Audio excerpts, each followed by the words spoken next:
Mesdames, Messieurs, merci infiniment de nous retrouver encore ce matin sur les antennes de Canal 2 Info. C'est la matinale de l'information qui débute à l'instant sur le plan national au Cameroun. On va être intéressé par cette session qui se tient à l'Assemblée nationale où le ministre de l'Environnement et les Pieds est attendu ce jour pour la défense du projet au lendemain donc de la COP21 tenue à Paris. On va également rester à l'Assemblée nationale pour parler de la sortie du président de l'Assemblée nationale, Kavaye Guédibril, qui a demandé qu'un audit soit fait au niveau de la compagnie aérienne nationale Camerco pour voir et comprendre les raisons pour lesquelles le décollage reste encore de plus en plus difficile et voir pourquoi les zones d'ombre persistent. Et puis à l'international, la République démocratique du Congo va nous intéresser. Un facilitateur a été nommé, Edem Kodjo. Il sera donc accompagné dans le cadre de cette mission par les Nations Unies, par l'Union africaine, également par plusieurs autres États et autres organisations internationales, instant de l'OIF,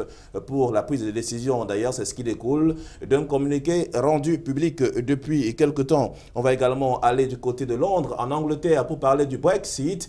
Si le Royaume-Uni doit rester au sein de l'Union européenne. Les Britanniques se sont donc prononcés depuis quelque temps. Et puis les sondages, d'ailleurs, donnent un pourcentage de 51 depuis quelque temps en faveur donc de la sortie de la Grande-Bretagne de l'Union européenne. Également, nous irons du côté des États-Unis d'Amérique pour comprendre un peu la position de Hillary Clinton, qui est donc pour l'instant déclarée vainqueur donc des primaires américaines, en attendant donc Sanders, lui, qui n'est pas tout à fait d'accord sur ces différents chiffres qui sont donnés en faveur de Hillary Clinton, engagée pour l'élection présidentielle aux États-Unis d'Amérique. Madame, Monsieur, voilà pour les principales articulations de votre journal, de votre matinale de l'information, et puis on reviendra sur d'autres manchettes avec notamment Junior Ossin pour la revue de presse cybernétique et puis Emi Moukoko pour la partie des sports. Ce sera bien sûr aux environs de 9h30. Madame, Monsieur, merci infiniment de rester les nôtres.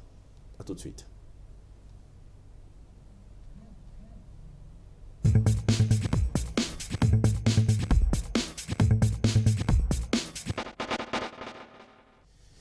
Mesdames, Messieurs, merci de votre marque de fidélité à votre chaîne Canal 2 Info. Bienvenue à la matinale de l'information. Nous ouvrons cette tranche d'antenne en parlant de Camerco à la suite donc de la sortie du président de l'Assemblée nationale, Kavaye Guédibril, qui s'est prononcé sur cette compagnie nationale qui depuis quelque temps n'a pas rencontré l'assentiment de l'ensemble des Camerounais. D'ailleurs, il demande qu'un audit soit fait pour voir à quel point se trouve cette compagnie nationale et justement pour parler de Camerco et cette sortie du président de l'Assemblée nationale. Fallon Touya est dans ce studio. Bonjour et bienvenue. Bonjour Serge, bonjour Christian et bonjour à tous ceux qui nous regardent. Bien évidemment, à l'ouverture de la session parlementaire de l'Assemblée nationale, le président de l'Assemblée nationale a demandé qu'un audit soit fait sur l'entreprise Camerco et a demandé également une commission d'enquête parlementaire en ce qui concerne cette entreprise. Parce qu'on le sait très bien, l'entreprise Camerco, depuis quelque temps, connaît des hauts et des bas. On voit des annulations, des retards de vol, des protestations, des manipulations, ainsi que des incendies au sein de cette entreprise.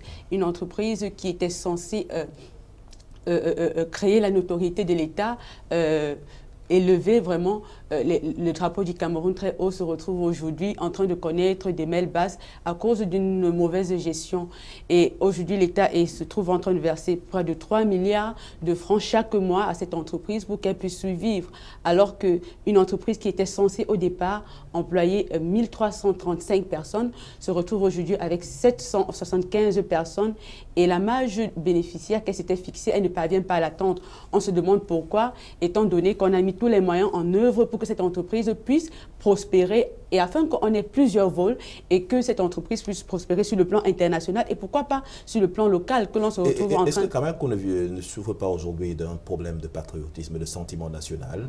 Parce qu'on remarque quand même que beaucoup de nos autorités, bon nombre d'ailleurs, ont du mal à emprunter cette compagnie lorsqu'elle se déplace. Bien évidemment, bon nombre ont du mal à emprunter cette compagnie lorsqu'elle se déplace parce que Camerco a montré qu'elle n'était pas fiable. on a des annulations de vol presque tout le temps. Vous achetez un ticket Cameco et le jour du voyage, quand vous arrivez à l'aéroport, on vous dit que le vol a été annulé. Vous ne savez pas pourquoi. Et les gens se retrouvent en train de rater leur voyage d'affaires, en train de perdre de l'argent. Pourtant, si c'était fiable, tout le monde se trouverait en train de voyager. Les Camerounais et les autorités camerounaises voudraient bien utiliser les vols Cameco pour effectuer les différents déplacements.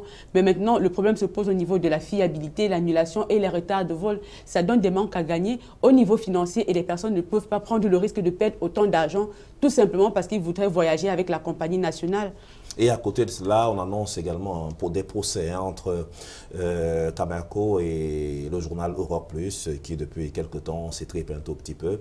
Et donc les juridictions compétentes au Cameroun attendent d'ailleurs ces personnes pour répondre des différentes accusations. On en parle ce matin. Bien évidemment, on attend des procès contre la direction du journal Europe Plus, des procès engendrés par le directeur général de la Cameco, Nana Sadio, qui ici avait porté déjà plainte au départ pour diffamation contre le journal. Et on se souvient encore que ce journal avait été suspendu par la CNC de 3 mois. Et apparemment, le directeur n'est pas satisfait de ce résultat. Et il a porté plainte dans plus de 3 juridictions dispatchées dans tout le Cameroun.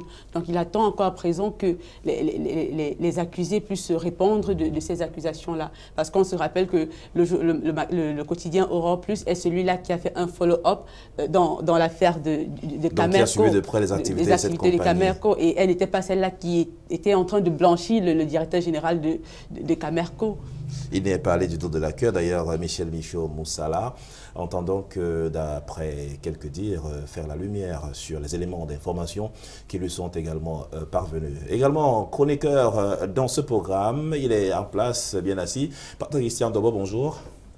Bonjour Serge, bonjour à Fallon et bonjour à nos téléspectateurs. On parle quand même du président de l'Assemblée nationale qui a fait une sortie en demandant, en mettant sur pied une véritable commission d'enquête parlementaire pour auditionner la gestion de la compagnie nationale. Est-ce que le président de l'Assemblée nationale est dans son rôle principal? D'abord, il faut espérer que cette commission soit effective. C'est d'abord la première chose qu'il faut voir. Et puis deuxièmement, il faut se dire qu'on allait finir, ou bien on va finir par se poser la question de savoir si on doit, au demeurant, se contenter des interpellations du président de l'Assemblée nationale, parce qu'il n'est pas à sa première sortie sur des cas soit de gestion indélicate de la fortune publique, soit de soupçons, n'est-ce pas, dans les crises sécuritaires que vit notre pays. On sait que le président de l'Assemblée nationale est souvent monté au créneau à la faveur des ouvertures de sessions parlementaires ou bien des clôtures de sessions parlementaires. Alors, on se dit bien que l'Assemblée nationale, qui dans ses fonctions régaliennes a pour mission, n'est-ce pas, de contrôler l'action gouvernementale, entre autres, en plus de sa fonction législative, cette Assemblée nationale-là ne devrait pas venir inquiéter simplement les citoyens en dénonçant, en décriant, mais c'est son devoir de commettre des commissions qui vont vérifier l'action gouvernementale. Pourquoi est-ce qu'on va toujours rester à voir le président de l'Assemblée nationale qui vient dénoncer, qui vient décrier, alors que dans les prérogatives de la Chambre, pour laquelle il est le président, il existe bien cette possibilité de mettre sur place des commissions. Le problème quand même, ce n'est pas d'aujourd'hui qu'il date, il date de bien longtemps. On a eu des directions et des directions qui ont changé, le management a changé, l'État a mis des moyens, l'État subventionne, c'est le contribuable camerounais qui paye par cette voie-là. Alors, il me semble que les élus du peuple, que sont les parlementaires, et notamment le président, devraient pouvoir prendre leurs responsabilités. Maintenant, à ce niveau, où est-ce qu'on peut établir le manque de responsabilité? Et qu'est-ce qui fait en sorte que Cameco puisse dépenser autant d'argent et que les résultats attendus ne sont pas là? Alors, les audits et peut-être les spécialistes des questions aéronautiques pourront nous le dire. Mais à bien des égards, quand on regarde un certain nombre d'arguments qui participent du fonctionnement même et de la vision autour de Cameco, on a bien l'impression que le projet, dans son âme lui-même, est vicié. Il est vicié parce qu'il n'a peut-être pas tenu compte des contingences, n'est-ce pas, du monde aéronautique aujourd'hui. Il est vicié parce que la mainmise de l'État, à travers un certain nombre de facilités accordées, n'est-ce pas, au commis de l'État, fait en sorte que la cagnotte, la maigre cagnotte qui est déjà insuffisante et qui devrait rentrer dans les caisses de Cameco, se retrouve toujours soit dans les couloirs du gouvernement, soit dans ces facilités qui sont accordées. Et puis, il y a aussi ce qu'on pourrait appeler cette espèce de marchandage qui existe au niveau de la gestion des entreprises publiques. Donc on parle de ce conseil d'administration qui est budgétivo entre autres. Écoutez, conseil d'administration, direction générale, vous savez, la Cameco est symptomatique d'un certain nombre de management, de types de management qu'on a dans notre pays, où c'est les clans qui s'affrontent et au clan qui a le vent en poupe dans une saison, la direction d'une société. Et lorsque le vent tourne de l'autre côté, on vous renverse. Donc cela participe un peu comme une espèce de guerre de clans. Et il y a quelqu'un qui a tout fait de dire dans ses analyses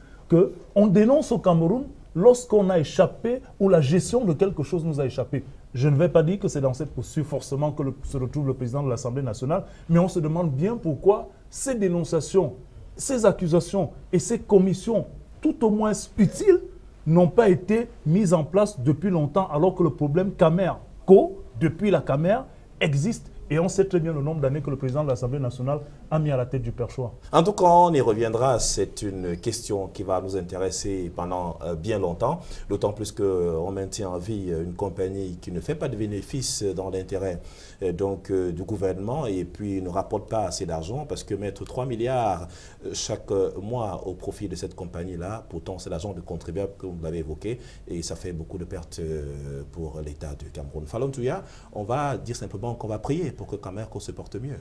Bien évidemment, il faut prier pour que Cameco se porte mieux. Parce que non seulement l'État lui verse 3 milliards à la fin de chaque mois, mais Cameco réussit encore à se retrouver avec 2 milliards de francs CFA de dette de carburant. On se demande bien à quoi elle sert. Qu'est-ce qu'elle fait pour engendrer autant de dettes alors qu'elle est déjà subventionnée? Où sont les bénéfices qu'elle produit? Comment est-ce qu'elle les utilise? C'est autant de questions qu'on doit se poser. Mais l'on prie que Cameco se rétablisse très, très vite. Merci bien d'avoir été là ce matin et à demain pour la matinale. Nous parlons également de notre sujet qui nous intéresse ce matin. On va s'arrêter. Notre pays, le Cameroun, a participé donc au sommet de la COP21. C'était à Paris. Le président de la République, son Excellence Paul Biya, a présenté les enjeux majeurs là-bas. Il est question donc ce jour, dans le cadre de cette session ouverte en début du mois de juin à l'Assemblée nationale du Cameroun, que le ministre camerounais chargé donc de l'environnement se prononce sur la position également sur les avancées qui ont été observées entre-temps par notre pays. Le Cameroun a donc promis de réduire à un peu plus de 30% les gaz à effet de serre à l'horizon 2020-2035 par là. Justement, pour parler de cette sortie ce jour du ministre camerounais donc en charge de l'environnement, on reçoit sur ce plateau Divine Happy. Bonjour, elle est donc parmi nous pour parler de cette phase importante qui a trait notamment au changement climatique et l'engagement du Cameroun sera donc entendu sur les faits ce jour à l'Assemblée nationale du côté de Ngwa Ekele. Bonjour. Bonjour Serge, bonjour à tous les téléspectateurs de Canal 2 Info. On parle encore ce matin de la sortie du ministre. Quels peuvent donc être les points sur lesquels il va être entendu ce jour par les parlementaires? Eh bien, Elie Pierre est attendu sur justement le projet de loi autorisant le chef de l'État à ratifier l'accord de Paris sur le réchauffement climatique. Vous savez que nous sommes victimes de cet état des choses avec la destruction de la biodiversité, avec les émissions à gaz à effet de serre et toute autre chose qui est ainsi plonge le Cameroun dans une atmosphère pas assez vivable. Donc, Elie Pierre, le ministre de l'Environnement, va présenter les contours et les pourtours, ou bien même l'importance même de cet accord. Également, cet accord qui va forcément déterminé à plusieurs niveaux parce qu'il est question de la préservation aussi de la nature. Patrick Christian d'abord, c'est de dire quand même que c'est un engagement qui a été pris par le chef de l'État à Mondovision devant plusieurs autres pairs à cette cérémonie très importante dont c'est une rencontre de Paris, la COP21, qui fait donc suite à cette sortie du ministre Elie Pierre. Maintenant, derrière cela, est-ce que le Cameroun va fondamentalement prendre des engagements? Bah, écoutez, le Cameroun a pris des engagements lors de ce sommet de la COP21. En termes de réduction, n'est-ce pas, du taux d'émission de gaz à effet de serre, un taux qui n'est déjà pas très relevé au Cameroun. Et c'est justement le paradoxe entre les pays industrialisés qui sont les plus pollueurs et les pays comme le Cameroun qui, paradoxalement, sont des poumons. Le Cameroun est quand même dans le deuxième bassin forestiers de la planète, et donc avec moins d'impact sur la pollution mondiale que les pays occidentaux totalement industrialisés pour la plupart. Et donc on se rend compte, dans les engagements pris par le Cameroun comme dans d'autres pays, que les efforts que le Cameroun entend faire sont paradoxalement plus intenses que ces pays qui sont les plus pollueurs. Et c'est clair que le Cameroun va certainement ratifier cet accord. C'était une promesse du chef de l'État qui a pris part à ces travaux. Mais on reste toujours sur notre fin quant aux mesures d'accompagnement qui ont été promises, de compensation par rapport aux efforts. Parce que vous vous imaginez, Serge Bondier, que dans nos forêts, nos habitants vivent en osmose avec ces forêts pour leur développement, pour leur nutrition et pour leur épanouissement. Alors, quand vous demandez à une maman dans le fin fond de Ngelmedouga de ne plus prendre quelques branches d'arbres, de ne plus, je ne sais pas quoi, couper quelques... Vous imaginez que vous lui donnez quelle alternative pour se nourrir? C'est vrai qu'il faut protéger cette forêt et cette nature. Justement de la maman, sans oublier la coupe du bois illégal dans nos forêts. Mais c'est de ça que je parle. Derrière, il y a l'exploitation qui doit se faire, mais dans un cadre réglementaire, mais qui participe aussi à un haut niveau avec des habitudes de corruption. Alors, lorsqu'on a fini de décrier tout ça, on va se dire, de manière sincère, quelles sont les mesures compensatoires qui accompagnent toute cette dynamique? Parce que cela impose quand même qu'on ait des mesures de compensation. Et maintenant, lorsque ces mesures-là, si bien même elles existaient, seront mises à disposition, quelle est l'assurance qu'on a que les premiers concernés, ceux qui sont dans nos villages, à qui on interdit de vivre dans leur écosystème en termes d'équilibre, seront bénéficiaires de ces restrictions qu'on va leur imposer? Et justement, ça veut parler tout simplement de mettre en place une forme de réglementation. On a encore vu ces derniers temps dans le sud Cameroun avec les descentes de différentes équipes en charge donc, de la lutte contre la corruption au Cameroun, où on a vu certains responsables qui participaient encore à la coupe du bois de manière illégale. Forcément, le ministre camerounais Elie Pierre va revenir sur ce qui a été pris comme mesure par les pouvoirs publics. Qui divine maintenant, à la suite donc de cet accord, on va parler des avantages donc, de ce projet de loi qui entend donc être mis en place au Cameroun. Quels sont donc ces avantages? Eh bien, ces avantages-là permettront les différents avantages. Il faudrait qu'on puisse relever quand même le bien-être même de la population. Parce que, voyez-vous, les gaz à effet de serre ont un impact même sur la santé de la population. Et bien évidemment, il faudrait que ces différentes résolutions puissent être prises en charge par l'État du Cameroun pour que la population du Cameroun puisse être en plein épanouissement pour l'émergence de 2035 qui se pointe à l'horizon. Merci bien pour votre contribution ce matin, Divine Api, en espérant bien entendu qu'on sera encore ensemble demain. Et bonne suite à vous. Merci. Nous partons donc à l'international pour parler du Burkina Faso à la suite donc de ce mandat d'arrêt international lancé par le pays de Roch-Marc Kaboré à l'endroit du président de l'Assemblée nationale de Côte d'Ivoire, Guillaume Soro. Depuis quelque temps, ce mandat d'arrêt n'a pas été exécuté par Interpol, pensent les autorités burkinabées. C'est d'ailleurs l'une des raisons fondamentales pour lesquelles, d'après la Cour de justice du Burkina Faso, qui demande donc à Abidjan, donc à la Côte d'Ivoire, de poursuivre elle-même son président de l'Assemblée nationale pour que cette accusation, notamment ce putsch banqué auquel avaient participé, pensent les autorités burkinabées et Guillaume Soro, soit de plus en plus clair et que les responsabilités soient établies. On s'attend à quoi, Patrick Christian Dobo, pour le Burkina Faso qui demande à la Côte d'Ivoire de poursuivre son président de l'Assemblée nationale? Écoutez, au commencement, il y avait un mandat d'arrêt international. Même si cela n'a pas été dit officiellement, les autorités d'Abidjan ont considéré comme étant discourtois. Il y a eu ensuite un retour de position, un repli observé par les autorités du côté de Ouagadougou.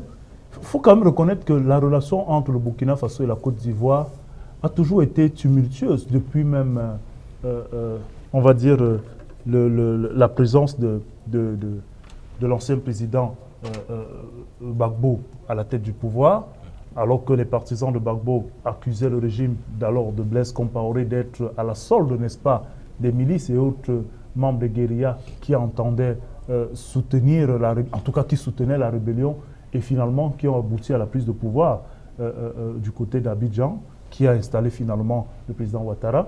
Donc il y avait cette relation tumultueuse-là. C'est une relation tumultueuse qui ne date pas d'aujourd'hui.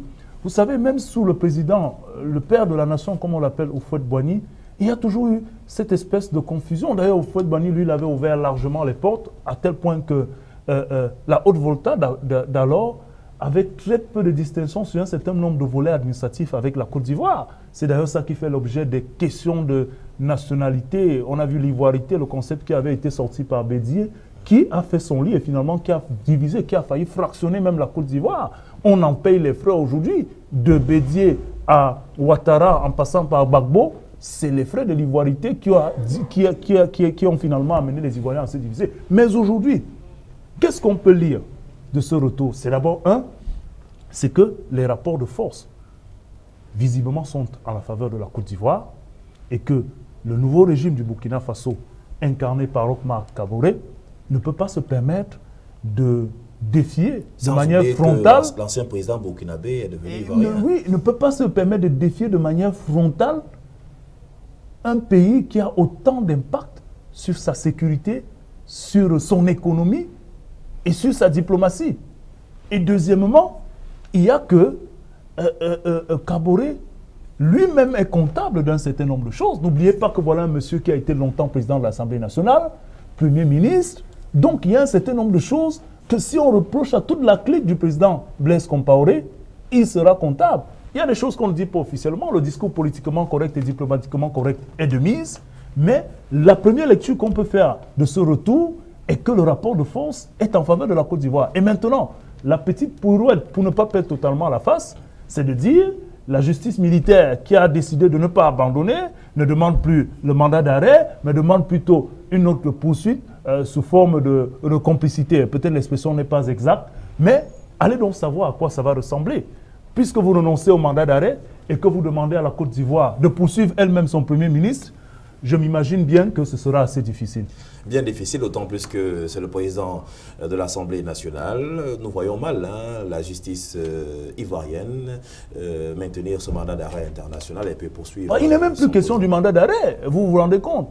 Puisque totalement, le Burkina Faso, qui a émis le souhait de ce mandat d'arrêt, retire son intention d'aller dans ce sens, mais demande plutôt à la Côte d'Ivoire... Est-ce que ce n'est pas un apaisement sur le plan diplomatique? C'est ce que j'ai appelé le discours diplomatique et politique correct, c'est-à-dire que diplomatiquement correct, mais à la réalité, ce qu'il faut observer dans cette situation, c'est que le rapport de force dans cette problématique a tourné en la faveur de la Côte d'Ivoire, dans la CEDEAO. En tout cas, on reviendra sur une autre actualité qui a trait à cette poursuite du président de l'Assemblée nationale proposée par les autorités du côté du Burkina Faso.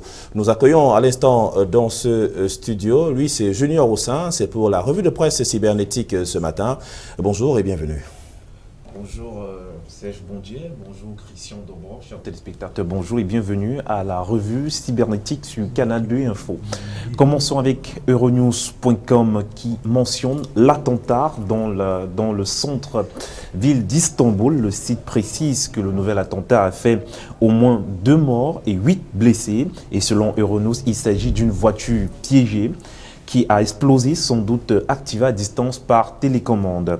On poursuit avec RFI.fr qui inscrit sur son mur: le Burkina Faso demande à Abidjan de poursuivre Guillaume Soro. RFI souligne que cette poursuite est relative au putsch manqué de septembre 2015 au Burkina Faso. Le site précise par ailleurs que hier lundi, la justice militaire du Burkina Faso a décidé de renoncer à lancer un nouveau mandat d'arrêt contre le président de l'Assemblée nationale ivoirienne. Le Monde.fr s'intéresse ce matin au sport et nous parle de l'Euro 2016 et souligne les propos de Zlatan Ibrahimovic, je cite: « Quel genre de président est François Hollande? J'ai de ce pays plus qu'il ne l'aide. » Le site va indiquer que le joueur n'a pas fini avec la France car d'ici le 13 juin, il retrouve le Stade de France en sélection suédoise. Afrique.com, incident, ce site inscrit sur son mur. Afrique.com indique que 117 corps ont été retrouvés sur les côtes en Libye. Selon le site, des centaines de migrants pourraient avoir disparu dans le naufrage d'un bateau au sud de la Grèce. IZF.net revient sur le Burkina Faso où la famille de Sankara veut une contre-expertise pour identifier sa dépouille. Le site IZF.net nous apprend d'ailleurs que l'enquête sur la mort de Sankara avait été ouverte fin mars 2015 après la chute de Blaise Compaoré en octobre 2014. On va rester avec vous pour parler de Ibrahimovic dans le football. Oui, Zlatan Ibrahimovic. Alors, il faut dire que dans un entretien accordé, que Zlatan Ibrahimovic a accordé au site lemonde.fr, le joueur revient un peu sur son ego. Il faut dire qu'il est très, très arrogant, en tout cas. Donc, il revient un peu sur son ego, en précisant d'ailleurs, lors d'une question, on pose la question à savoir, mais apparemment, vous êtes plus populaire en France que le président François Hollande. Alors, Zlatan Ibrahimovic s'en va et il dira tout simplement que n'est pas populaire qui veut, il faut être soi-même. Et puisqu'il ne connaît pas le président François Hollande, il ne peut pas parler de lui. Mais si lui, il veut, il peut rendre François Hollande populaire. Mais comme il n'a pas envie de le rendre populaire, c'est tant mieux. Lui qui a fait les beaux jours de Paris. En tout cas, lui qui a fait les beaux jours de Paris. Et il va encore le dire d'ailleurs qu'il a tous les moyens.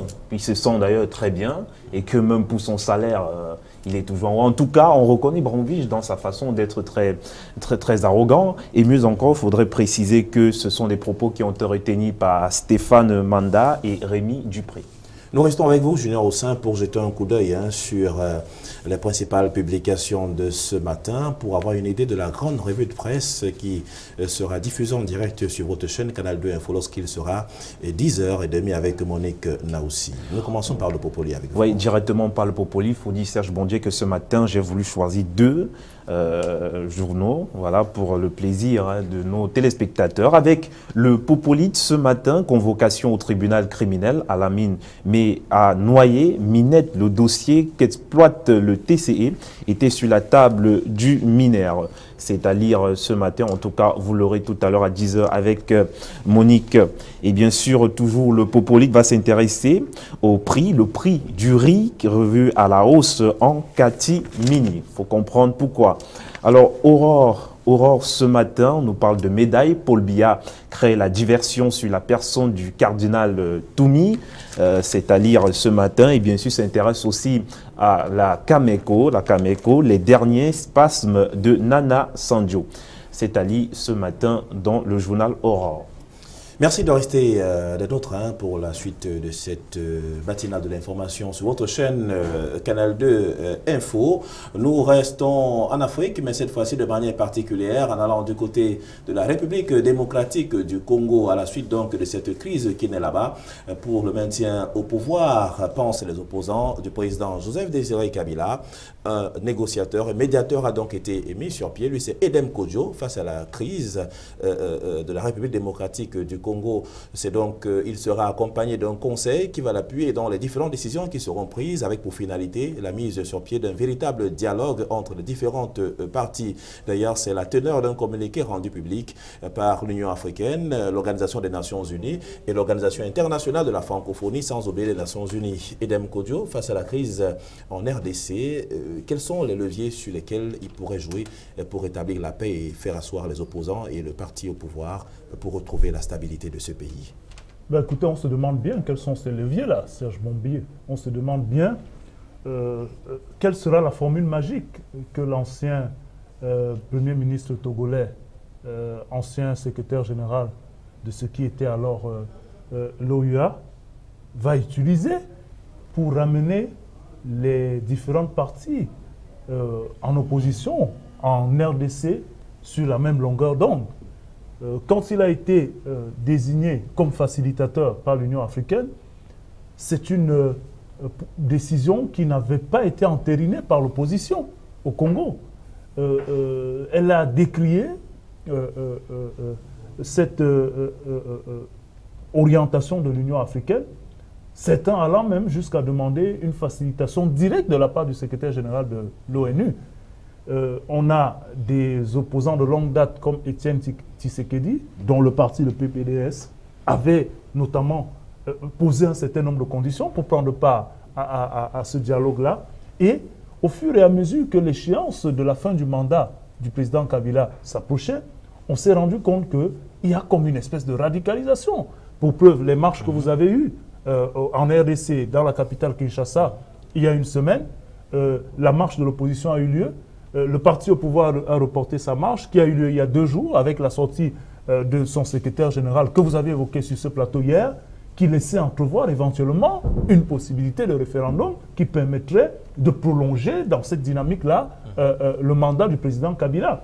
Alors, maintenant, la communauté internationale donne par cette décision-là un signal de soutien fort au facilitateur Edem Kodjo.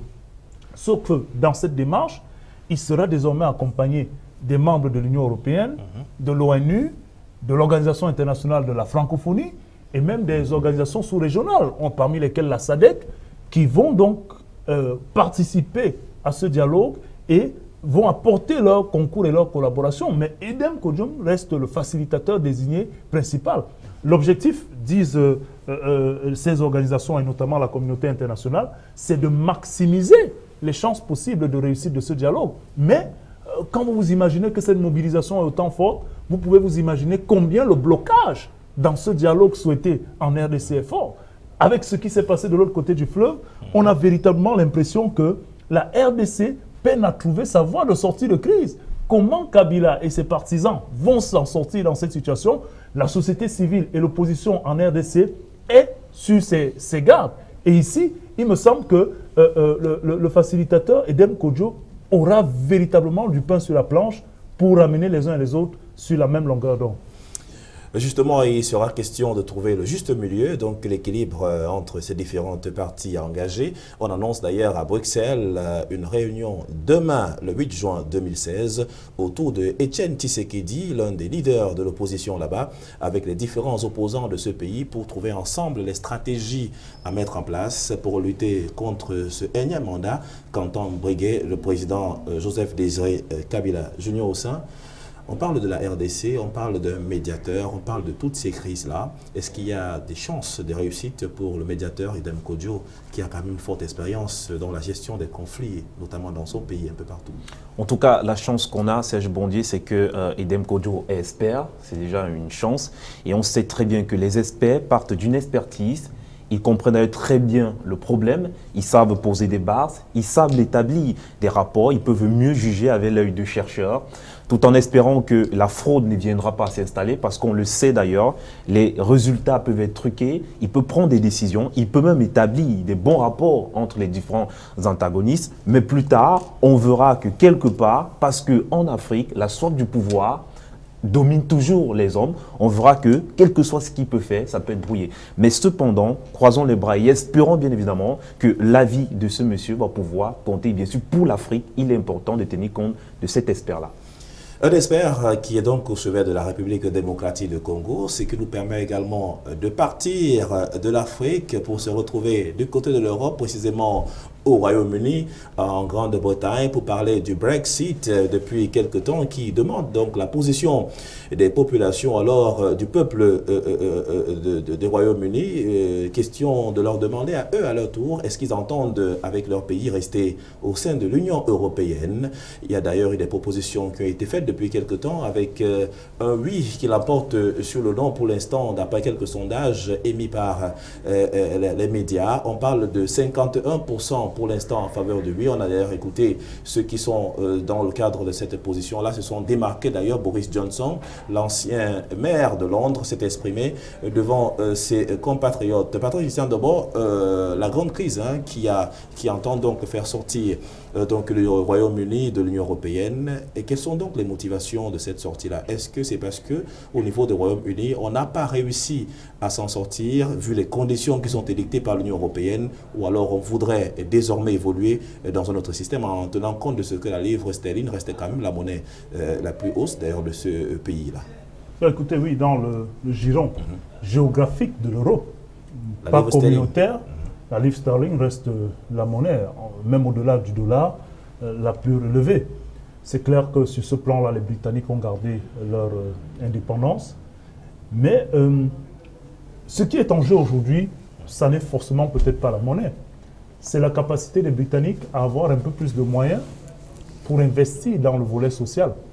Et c'est sur ce discours-là que s'affrontent les partisans ou non du Brexit. Et vous avez évoqué l'ancien maire de Londres, Boris Johnson, qui fait partie des partisans, des pro-Brexit, et qui estime que les quelques 350 millions de livres sterling que la Grande-Bretagne verse chaque année à l'Union européenne devraient pouvoir entrer dans les caisses et permettre à la Grande-Bretagne d'investir dans le volet social, l'immobilier et d'autres secteurs, la politique de santé. À la vérité, ce qu'il faut retenir dans cette dynamique, c'est que le combat est peut-être biaisé. Alors que vous avez un discours comme celui-là, qui vient de l'ancien maire que vous avez cité tout à l'heure, il y a aussi, pourtant, partisans du même parti, des conservateurs, l'ancien Premier ministre, John Major, qui lui est opposé. Vous voyez, il y a une fracture au niveau des conservateurs sur la question du Brexit. Et le Brexit est en partie et majoritairement soutenu par les conservateurs. Parce que, dit-il, John Major, le problème ne se pose pas à ce niveau. Lorsque vous évoquez les 350 millions de livres sterling chaque année versés par la Grande-Bretagne en termes de contribution à l'Union européenne, vous oubliez ce que l'Union européenne en retour verse à la Grande-Bretagne en termes de soutien aux agriculteurs dans différents secteurs. Et ça va largement au-delà de ce que la Grande-Bretagne verse. Et donc John Major dit, dans cette approche-là, il y a tromperie en la matière. Il est certes conservateur, mais il estime qu'on risque de faire prendre une décision aux Britanniques, si ce sondage-là reste avéré jusqu'à la tenue des élections, une décision qui se sera basée sur une tromperie politique. Maintenant, vous avez le Premier ministre qui, lui, est travailleur, qui vote ou qui plaide pour le maintien de la Grande-Bretagne dans l'Union européenne. Le problème avec cette histoire de Brexit, c'est comme une espèce de nationalisme mal orienté que quelques-uns des Britanniques ont pris. Et la politique d'austérité qui gagne le monde entier, ça n'est pas une exception de la Grande-Bretagne. Toute l'Europe le vit, les États-Unis, c'est le monde entier qui est dans cette politique d'austérité. L'Europe est en crise de manière globale. Et cette crise-là, malheureusement, est exploitée par quelques politiques, notamment les conservateurs, pour faire comprendre aux Britanniques que nous n'avons rien à faire de cette Union européenne. Maintenant, au-delà d'un certain nombre de réalités qui sont quand même certaines, et d'ailleurs le Premier ministre actuel, Cameron, l'a reconnu, cette Europe-là, de temps en temps, elle nous emmerde. Mais est-ce parce que notre armée nous emmerde que nous allons être des fugitifs? Et dans ce constat, la Grande-Bretagne sait certainement ce qu'elle va perdre si elle part de l'Union européenne. Elle va peut-être gagner sur certains plans, mais elle va certainement perdre aussi beaucoup. Aujourd'hui, l'évolution que les Occidentaux ont donnée au monde se veut une évolution communautaire. Si vous envisagez un fonctionnement en solo, et d'ailleurs, même de l'autre côté de l'Atlantique, le président Barack Obama l'a relevé. Ce que ça va coûter à la Grande-Bretagne en termes d'échange. Il y aura des répercussions même au niveau des bourses du côté des États-Unis. Et l'Europe le certifie, même au niveau de l'Asie. Parce qu'une sortie de la Grande-Bretagne de l'Europe, ça entraîne des contingences avec les relations financières outre-Atlantiques, mais même asiatiques. Et dans ce contexte-là, est-ce que la Grande-Bretagne gagnerait vraiment à se retirer du Brexit? En tout cas, les sondages que vous avez cités sont effectifs. En attendant de voir si les unes vont confirmer, il y a encore 8 jours. Est-ce que véritablement la Grande-Bretagne gagnerait à sortir de cette zone européenne? Là, justement, la question, vous savez, pour la plupart des sondages, généralement en Europe, lorsqu'on a des chiffres qui sont évoqués, le cas de 51%, il est fort probable que lors des votes, que ce soit le même résultat. Mais il y a un autre détail. Il y a un autre détail qu'il faut prendre bien en compte. Avant de parler des États-Unis. Oui, il y a un détail qu'il faut prendre bien en compte dans cette dynamique-là. Ces pourcentages tiennent compte d'une bonne partie de la population, mais le fait qui est relevé ici, c'est que les jeunes ne sont pas encore comptés. Et le Premier ministre Cameron le disait dernièrement, il y a encore 7 jours pour que les jeunes s'inscrivent. Ils sont majoritairement partisans de l'Union européenne, mais ces jeunes-là sont malheureusement, comme c'est le cas pour nous ici en Afrique, très peu inscrits sur les listes électorales. Et dans cette dynamique-là, il va falloir voir comment les jeunes vont s'intégrer et comment ils vont peser sur la balance au-delà de ce sondage. On va également parler à l'instant des États-Unis et d'Amérique avec Hillary Clinton qui est donc considéré pour l'instant, d'après également les médias américains, comme vainqueur face à Bernie Sanders. Lui qui ne reconnaît pas les points attribués à la candidate américaine engagée dans ses primaires. Est-ce à dire que le profil se dessine déjà pour le futur président des États-Unis d'Amérique? Écoutez, il n'y a pas qu'en Afrique qu'on conteste les résultats d'un processus électoral. Et puis les États-Unis nous ont déjà habitués pour quelques cas de cette situation-là. On se rappelle la brouille entre le président George Bush lors de son deuxième mandat et de son challenger démocrate. Ça avait fait le tour du monde et le buzz. Mais ici, il faut quand même reconnaître que l'avance d'Hillary Clinton est certaine.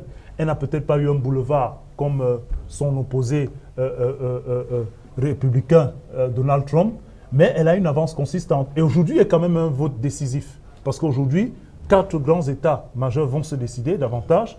Et il me semble qu'il serait bien difficile de ne pas voir Hillary Clinton obtenir l'investiture du côté des démocrates. En attendant la convention, elle est bien partie de toutes les manières. Elle a pu avoir un bon nombre de délégués. Oui, tout à fait. Il y a quelques États qui votent encore aujourd'hui. Il y a 4 États clés qui vont voter aujourd'hui. Et je pense qu'à l'issue de ce scrutin d'aujourd'hui, le processus sera clé et clos autant pour moi. Et il est bien difficile, au regard même de la marche d'Hillary Clinton, qu'elle ne soit pas investie par les démocrates.